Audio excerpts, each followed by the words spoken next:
এই মুহূর্তে যে খবরের দিকে নজর রাখতেই হচ্ছে, ফারাক্কায় গঙ্গায় স্নান করতে গিয়ে তলিয়ে গেল পঞ্চম শ্রেণীর ছাত্র আসিফ শেখ। আপনাদের আরও একবার জানিয়ে রাখি, গঙ্গায় স্নান করতে গিয়ে তলিয়ে গিয়েছে ফারাক্কায় ব্রাহ্মণগ্রাম প্রাথমিক বিদ্যালয়ের পঞ্চম শ্রেণীর ছাত্র আসিফ শেখ। সোমবার ঘটনার খবর পেয়ে গঙ্গা তীরবর্তী এলাকায় যান বিধায়ক ফারাক্কার মনিরুল ইসলাম।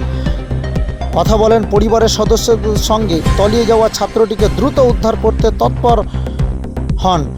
এ বিষয়ে প্রশাসনিক কর্মকর্তাদের সঙ্গে কথা বলেন ফারাক্কার বিধায়ক মনিরুল ইসলাম।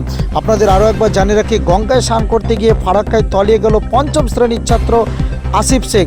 ঘটনাস্থলে পৌঁছান ফারাক্কার বিধায়ক মনিরুল ইসলাম।